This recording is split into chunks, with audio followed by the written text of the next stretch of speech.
The KUDZUKIAN Network presents GRINDSET, inside the mind of successful entrepreneurs with your host, Cynthia Daniels and Maurice Brack. I think sometimes we overplan things and that can kind of cause a delay or setback.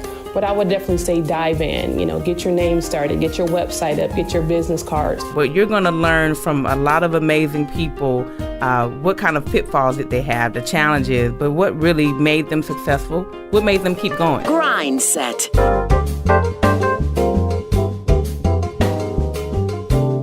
Welcome to GRINDSET. I'm your host, Cynthia Daniels, Chief Event Strategist of Cynthia Daniels and Company.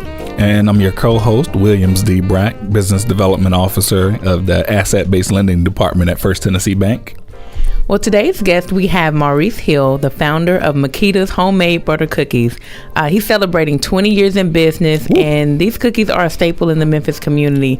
We're really looking forward to finding out what makes them so successful. Listen, I already know what makes them successful. I've had the cookies. I'm just looking forward to learning about the business, and we'll have Maurice Hill of Makeda's Homemade Butter Cookies after the break. Right here on GRINDSET, powered by the KUDZUKIAN Network. R&R on Sports is proud to be on Sirius XM. So what's R&R stand for? Real talk and relevant sports issues. It's racial and relative. We're brothers from the South. We can relate. R&R on Sports on the KUDZUKIAN Network.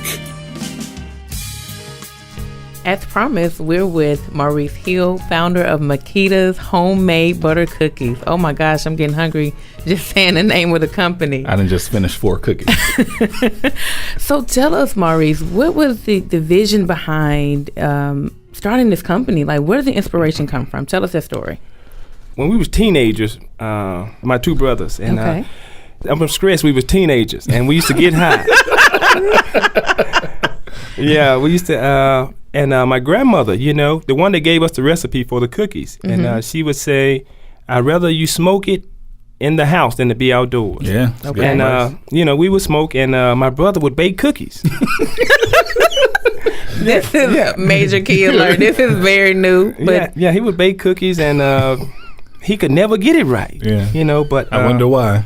And then years later, the cookies were so delicious in school, so we said, the idea came to me to open a business selling the cookies because they were so good and there was no one place you can go and get them. Got it. Okay. So back it up a bit, though. Are you saying you were selling cookies at school, or the school offered cookies that weren't as good as yours? No, the school cookies were delicious when we was in high school. Okay. But once we graduated and became adults, the idea came to me to open a bakery. Baking delicious cookies at home is different than having a business that serves cookies, right? Right. You're absolutely right. And so what's the decision to say, hey, we're going to take this from eating cookies when we high to turning this thing into a business enterprise, right? Talk to me about that. I was working at the hospital. Yep. We decided to go into business because it was a great idea. Yeah. Mm-hmm. And so we went for it, and by me working at the hospital, we used our coworkers as a test market. Okay. And my wife, Pamela, and hey, Pamela. she would sell them. She would sell the cookies in the clinic, and because they had pregnant women in the clinic. We had a nice little market. Yeah. And once I introduced them to the other side of the hospital, it really I would make $100 a day selling cookies. $100 a day. $100 a day selling if cookies. I add that up by 30 days, that's $3,000 a month on top of being a phlebotomist. So you were making $100 a day, but how much did you actually start your business with? Well, believe it or not, we started with like $2,000. Okay. That's it? $2,000. We bought a oven, a residential refrigerator. Well, we had a commercial oven. Okay. And then we paid down on the building, and we went for it. Yeah. Mm-hmm. So where'd you get that $2,000 from, and have you paid that person back? Well, yeah, my brother. Well, it started myself, my brother, and my brother-in-law. He had $2,000 that belonged to someone else. Yep. And we put it into the business, and I think he eventually paid the guy back. Yeah. Okay. And then I'm curious to know, so the name Makeda's, where did that come from, that inspiration? Yeah, well, Makeda, she was my niece, my brother's daughter. Okay. And she was 6 years old, and she had leukemia.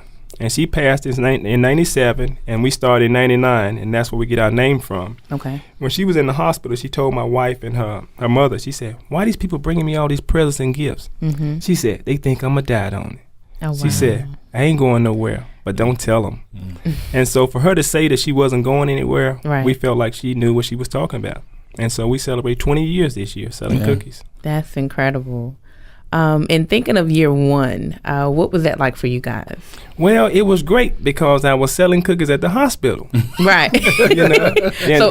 Well, how did you outgrow the hospital and the brick and mortar then? Let's skip forward. Well, once I was so hyped in the business, I wanted to quit my job. You know, they was like, I don't know. They call me B-Man. I don't know, B. You don't know if you want to quit your job. That sound about right. And I quit, and the business came to a screeching halt. Really? It came to a screeching halt because what happened? That's where the majority of the money was coming from me jumping stairs in the hospital. Okay. So when you go from a screeching halt, now you've been in business for 20 years. Talk to us about that screeching halt to the first and second year that you was in business, all right, compared to making it to the podcast today. Man, that's an excellent question because those first 2, and now I'm going to break it down. 2 years and 4 months, my brother-in-law left. 2 years and 8 months, my brother left. Wow. And so, you know, they went on to other ventures, but I was there left with a decision to make. Okay. You know, do I continue on or do I give up? Okay. So I conferred with my wife. I told her, I said, I don't want to quit. She said, well, maybe you can pay the light bill or something with the business, a phone bill or something. But I was determined not to give up. So, so was your wife the one taking care of the primary household responsibilities while you attempted to build this business? Yeah, because she was working. She was still working at the hospital. Yeah, that's good. And then, she was supporting me, but. I mean, we typically see it as a partnership, right? Somebody has to be stable, right, while the other partner is taking risks. That's correct. And we like to think in gender roles that the man is one going to be taking care of all the bills while the woman go take the risk in business. But the situations doesn't have to be gender defined, right? In this situation, your wife was holding down the house while you were going to build this thing that we're talking about 20 years later. You're absolutely right. Obviously, again, we're celebrating 20 years in business. Congratulations on that.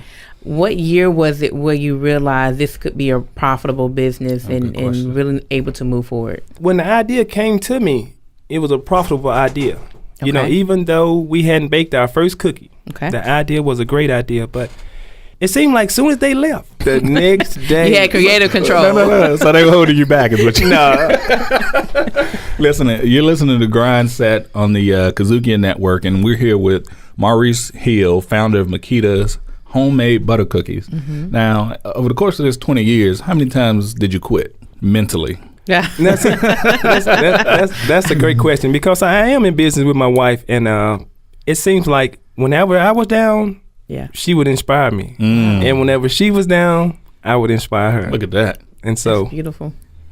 And do you guys have different roles with the company? Obviously, you're the CEO, but does she manage certain parts of the business and you as well? My wife is it. My wife, she does it all. Okay, she does it all. I don't know. I make the dough, and that's and she does everything else. The dough or the dough? Man, really does. Well, you know it takes dough to make dough. You need to put that on the shirt. So you make the dough, and your wife does the rest of the part of the business. So what's her financial background? She's a MLT, medical lab technician. Wow, and that's it. And so talk to me about the struggles over the years of having an MLT running a business on the financial side with you. Yeah, and the mistakes that were kind of made. Well, we made a lot of mistakes, and because I'm not a business person, she's not a business person, but we've learned along the way. Yeah. And we've made some mistakes, and we've learned from them. Care to share, or you just gonna? Well, because I saw a few mistakes flash across your face, and you was like, I don't know if I can share that one, but because we had, as a matter of fact, I don't want to call this company. Yeah. Okay. They wanted to do aprons for us. They came and brought some new aprons. I'm like, yeah, these nice. Yeah. And so I signed the contract without reading. And the guy said. It was a $10,000 contract for 5 years. Wow. And I said, I didn't sign that. And it was like line number 1, 60 months. Wow. And I said, and then when they brought the aprons, they was dirty and greasy. I'm like, Wow. You know, you all brought us new aprons. Right. And we said, you know, we want new aprons. Yeah. Right. And the delivery person, I can tell you right now, that ain't going to happen. Wow. But as a matter of fact, we got new aprons for the duration of our contract. Wow. That's impressive. Wow. How'd you manage that? You didn't take them out back, did you? No. Because you are from where neighborhood? Well, South Memphis. Okay. So, you know, that was one mistake. One of the guests that we had on the show was talking about problems with the IRS and taxes. You didn't have to go through that, did you? Yeah. I mean, we scared of those people. As you should be. Really, though. But so we are proud to say that, you know, if you're going to be in business, you have to pay your taxes. Absolutely. And we kind of learned that the hard way. You know, we learned that the hard way. Okay. So one thing I do know about Makeda's Cookies, so your original location is on Airways, correct? So have you noticed your demographics in that particular area? Like how far wide is your customer base, would you say? People come to Airways from Germantown, Cordova. Wow. They come. Okay. But what about location that everybody's always talking about? Well, we go with the motto, build it and they'll come. Major key alert, maybe? Okay. So how did they find out about you? So you started again when you were in the medical field. How did you branch out and to get into community in Cordova and people in Germantown finding out about you? And believe it or not, you know, our biggest form of advertising, because we never had money to advertise, and our biggest form of advertising was word of mouth. Really? You know, we would participate in events like African April, Germantown, Collierville Get festivals. your product out there. Now, this is a major key. But market. you had to pay for those festivals, Believe it or not, Germantown Festival is 3 days for $200. So that's how you market it, is face-to-face, Yeah, investing in your experiential marketing with your cookies. And take samples and everything. Yeah, that's good. And festivals, were there any other avenues that you were marketing through in the beginning outside of festivals? No, it was basically word of mouth. That's good. And then they found you. They came to Airways after they had them at the festival. Right. Yep. And people told people and people told other people. Okay. And so tell us about your second location, because you also have a location downtown. How did that come about? The location downtown initially came about with a collaboration with the city and the mayor. They were trying to revitalize this area downtown on the South 2nd Street. I've driven past that many times. Yes, sir. Yeah, and it was like a 6-month program. It's a pilot program that allow you to operate for 6 months, and then it would help you with the rent. Okay. Oh, And I would, like that. Yeah, they would offer financial assistance to make sure that you keep your books in order. Okay. And so, yeah, my wife, she was really excited about it because the location, you know, it's in downtown, you know, next to by the Civil Rights Museum. Right. A lot of tourism over there in that area. Yeah, so it was a great collaboration. And so after the program was over with, we had the opportunity to decide, you know, did you want to stay or not? And so she convinced me, you know, because I'm like, but yeah, it turned out to be a great location. And so we've been down there for going on 3 years now. Wow, congratulations. That's incredible. So you're listening to GRINDSET on the KUDZUKIAN Network, and we have just learned a lot of amazing information about Makeda's homemade butter cookies. How do you make money in the cookie business? See, when you make your own product, you can set your own price. Yeah. And so we make our own product. I don't want to tell you how. And the butter cookies, which is our #1 selling cookie, is also the cheapest cookie to make. Really? So you have more than one cookie? Because looking at the name, you just sell butter cookies. You're absolutely right. Yeah, a lot of people, my wife, they get confused. So we do. So what do you offer? Give us the whole rundown. We got like 20 different types. So we got butter cookies. We got chocolate chip. Okay. Chocolate chip with the pecan, macadamia, double chocolate, okay, peanut butter chocolate. We got tea cakes, sugar cookies, iced oatmeal. Okay. And so we use butter in all of our cookies. You know, 100% butter. Okay. What are your top selling products, and do you have to buy more ingredients to make so many different varieties? Butter cookie is the #1 selling cookie. What's number 2? Number 2 is like chocolate chip. And number 3? Oatmeal or something. Yeah, right? oatmeal raisin. So why do you make 20 different varieties when those are your top 3 sellers? Yeah, that's a great question. My wife already kind of X one cookie off. I'm thinking about bringing it back. But you know, when you got a bakery, we want to be like a Baskin Robbins, 31 flavors. You know, nice. Well, you know but Baskin Robbins markets 31 flavors, right? Yeah. You market butter cookies, Right. but you sell 31 flavors of cookies. Yeah. Right? And so that is different how you kind of go to market for your business and what's bringing in the money versus what you actually want to do. right? Yeah, So you don't want your decisions to cost the business money, Right. when clearly butter cookies, chocolate chips, and oatmeal is bringing in the dough. Yeah, you're absolutely I love puns, by the way. right. Right. When we get back, we're going to bring this thing up to current events and talk about the FedEx moving downtown to the Gibson Guitar Center and the effect that might have on your business. Right here on GRINDSET, powered by the KUDZUKIAN Network. GRINDSET on the KUDZUKIAN Network. No, and I'm not alluding to the president being a nut. I really am not. No, you're not alluding to it. I'm You're not. saying it. Funking up your airwaves and jamming the good information in your ear. Once again, it's Funky Politics. On the KUDZUKIAN Network. Welcome back to GRINDSET on the KUDZUKIAN Network. We're here with Maurice Hill, founder of Makeda's Homemade Butter Cookies. And we like to make sure that we keep GRINDSET current. And recently, FedEx announced that it was relocating downtown to the Gibson Guitar Factory. A hotel is coming to the area, and just typically a lot of other projects happening in the downtown area. What effect do you think that may have on your business, from walking in to the number of people being downtown in general? The way downtown is set up now, we in the tourist area down by the Civil Rights Museum, and people from all over the world. As a matter of fact, we just celebrated MLK 50. Yep. Right. That was major. Wow. All week it was major. I can only imagine the traffic. And believe it or not, people come to the Civil Rights Museum to celebrate Dr. King's birthday every year, and they look forward to coming to Makeda's. The tradition. The tradition. Coming home to Makeda's. Really? I love it. I love it. And so what about Service Master relocating downtown? How did that impact your business? Service Master, that's great because a lot of their employees come buy cookies. You know, matter of fact, they just had a function recently, and they ordered some cookies. And as I was taking the cookies in, we almost had a little trouble. A couple of them fell on the ground. Uh-oh. And the young man said, "They good enough to pick up off the ground." That 5-second rule, right? Well, I mean, I think this is from a small business owner, right? This is a larger conversation around tax incentives and pilots that businesses are getting to relocate downtown or relocate to the city.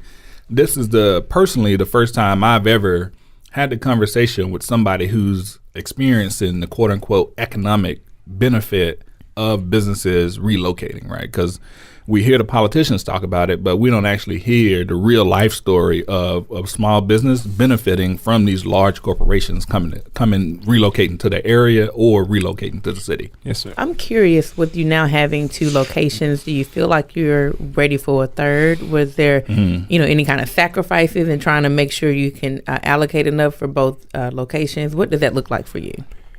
Well, yeah, we want a third one, but we want to take Makeda's, outside of Memphis. Really? Yeah, because as a matter of fact, we got this young man live in Nashville. Works at the post office, the big headquarters. He takes orders. This guy, he came, he took 12 orders. Okay. Then he had 50 orders. Then he came back and had 100 orders. You're kidding. And this guy, he done started something down there. Are we going to franchise it, or is it still under your brand? No, our goal is franchise distribution. Yeah. We want a franchise, and we also in the grocery stores. We're in Kroger's. Kroger got 2,000 stores nationwide.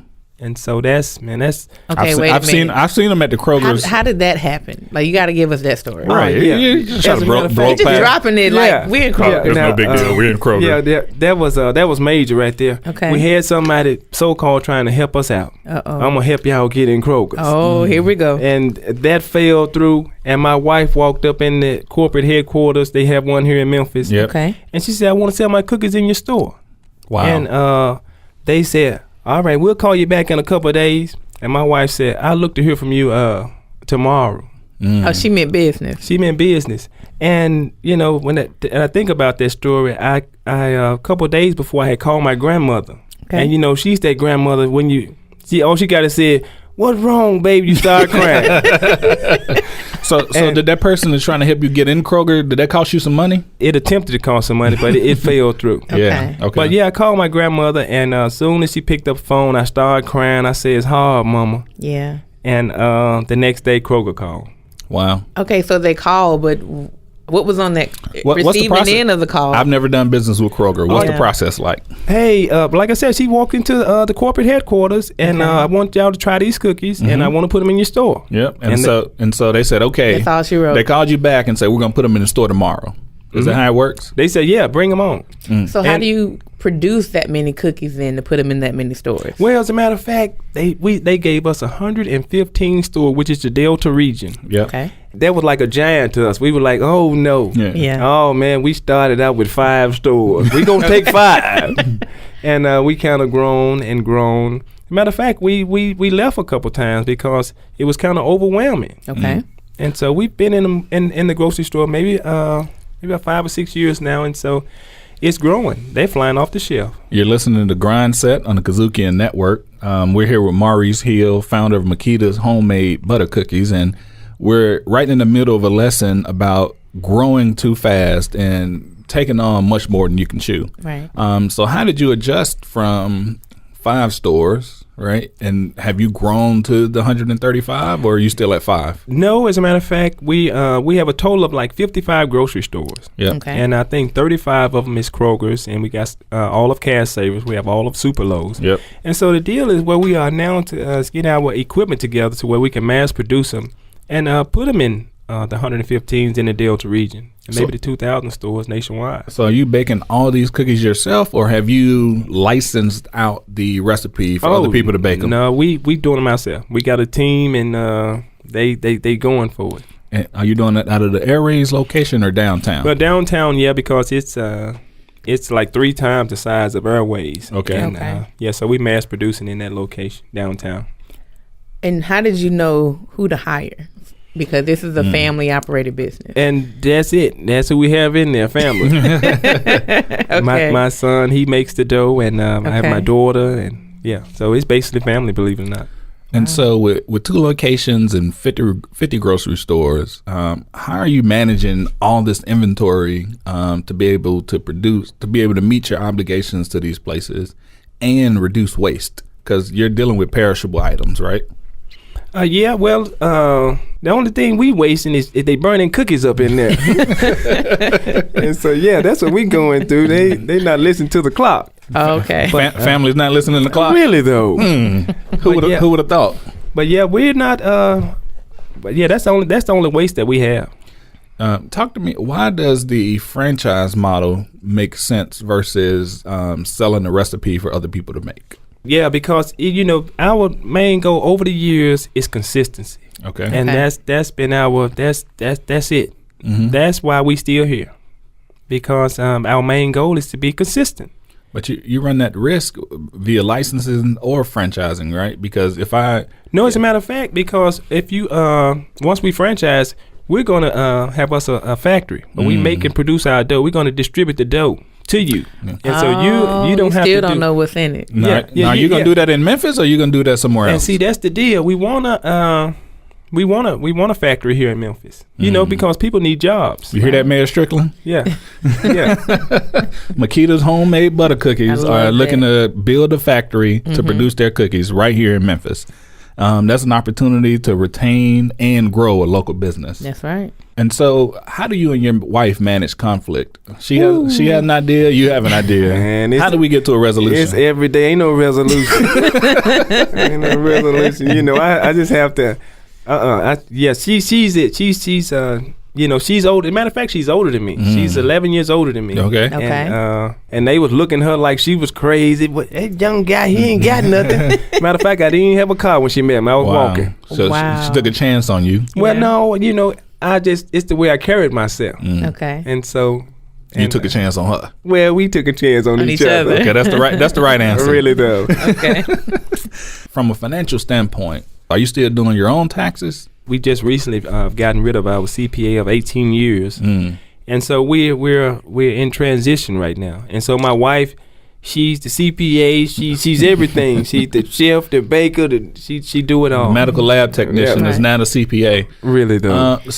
But what was your reason for getting rid of the CPA? Without naming names and going, Hey, he pushed the wrong button in the IRS. It was like it was a red flag. They're like, what did he say? Was it a $6,000 loss or something? Okay. And they was like, And we were sitting in the IRS all. We like, oh, what made y'all pick us out? They were like, that's $6,000 right there. Okay. You're listening to GRINDSET on the KUDZUKIAN Network. Now we've learned this on a prior podcast, but we'll reiterate: don't get in trouble with the I, the R, or the S. That's right. And so there was a $6,000 loss, but I guess in 2018. And how much did you make over the past 2 or 3 years in business, revenue wise? All right. Well, we last couple of years we probably made about $1.5 million out of the 2 locations and 50 stores. Mm-hmm. Selling cookies. Who would have thought? Man, I thought it. That's right. It's the visionary right here. Well, look, I would love to know, as we're closing up, what advice would you give to a person that wants to become an entrepreneur, but they don't really know where to start? All right. Well, and whatever you decide to do out here in the entrepreneur world is believe in yourself and believe in whatever you're doing, because you have to believe it. Okay. And see, that's what's important. If you believe it, hey, go for it. Right. I mean, I guess you said you've had 2 of your partners to walk out of the business, so you still held fast to the vision. Yeah. Because when it came to me, it was a great idea. And even though it was pitch black when they left, it was stupid to continue on. Right. It didn't make no sense. Right. But I guess I ain't had no sense. Well, that's good advice too. You gotta be crazy enough to know that it's gonna work. Really, that's it. I've definitely had those moments myself. And so, what mistakes, especially in the retail business, because we had, I think, Nubian Simmons of the Pink Bakery, yeah. Right. So, what advice would you recommend people who are opening a business similar to yours? Maybe it's cupcakes. Maybe it's cakes. It doesn't have to be cookies. What things would you recommend they watch out for? Basically, just watch out for shady people. And just watch the decisions that you make, and just pay your bills and pay your taxes. You'll be all right. And I can only imagine how much butter you're using, right, with all these cookies. Do you have somebody locally that you work with, or did you source out a better deal outside of Memphis? No, as a matter of fact, we deal with Cisco. Wow. Okay. Cisco bring us truckloads of butter. Now I used to go to the store, load the bag. You took all the butter, didn't you? Yeah. I used to go and get quite a few cases. Yes, ma'am. Have you kind of refined your processes over the last 20 years? Or are you still doing things the way you've done it? From the first year. Man, when we first started, we was rolling every butter cookie. I mean, like rolling it in your hand, every last cookie. How many cookies in a day? Hundreds in your hand. Oh my gosh. And this was every day, and this was like maybe for like 5 to 7 years. Wow. And so it was like 1 year was so funny. We was in Africa in April, and they was selling the cookies so fast. They said, we need some more. I said, ain't no more. So you can't strong wrist now, huh? But now we have machines now. Okay. Yeah. That's amazing. Congratulations. Yeah, right on. Appreciate it. And so what's next for Makeda's? Man, my wife, she's got a globe of the world downtown. Yeah. At the downtown location, she got Makeda stickers all over the globe. And so that's our goal. Franchise distribution is the goal. Got it. You're definitely in the right city for that, right? Yeah, I mean, and logistically, yes, you're in the right city to franchise and distribute your business and cookies. And so what's the timeline on that? Is that something that you're going to do this year, next year? We at the 20-year mark, and I'm looking for it to happen tomorrow. Okay. That's just how near it is. That's amazing.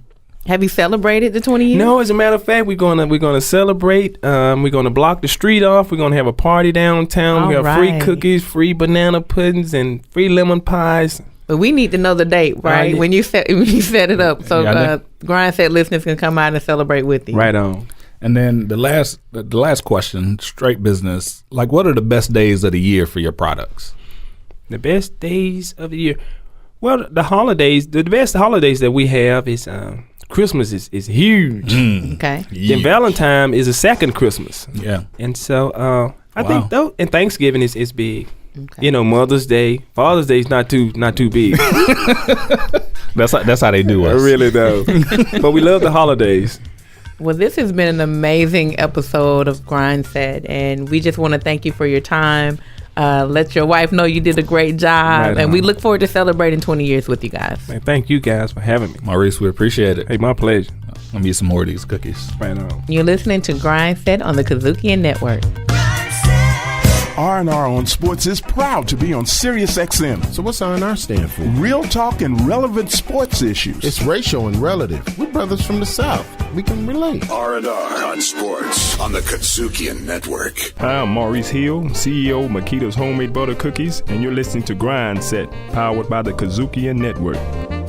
Welcome back to GRINDSET on the KUDZUKIAN Network. We just finished interviewing Maurice Hill, founder of Makeda's Homemade Butter Cookies. And what I'll say is 1.5 million selling cookies. Incredible. And so hopefully this episode has inspired other people cooking whatever it is that they're cooking out of their home to start a business, right? Whether it's cookies, it could be cakes, it can be pies, it could be allergen-free cupcakes or whatever it may be. But hopefully Maurice's story offered some inspiration. And so that lead right into the major keys. And it's just two. Major key number one is stick to your vision, regardless of people calling you crazy, which you are, regardless of people telling you it's not going to work. Right. The second major key is just be bold. Maurice's wife walked into Kroger and told him she wanted her cookies in the Kroger tomorrow. And now they have contracts for 35 stores. Cynthia? So obviously we had a male guest today, but I'm still going to share my woman power moment. And this story truly inspired me. Makeda has inspired me. The quote says, "If you're too comfortable, it's time to move on. Terrified of what's next, you're on the right track." And that's by Susan Falls Hill. And with that quote, I feel that you have to stick to that vision, the major key alert that Brack just shared, because as entrepreneurs, you cannot be comfortable. If you're ready to take that leap, it's time to do it. You've been listening to GRINDSET, powered by the KUDZUKIAN Network. We'll see you next time. GRINDSET, executive producer Epicenter. Recorded at KUDZUKIAN Studios. GRINDSET is directed, produced, recorded, and distributed by KUDZUKIAN.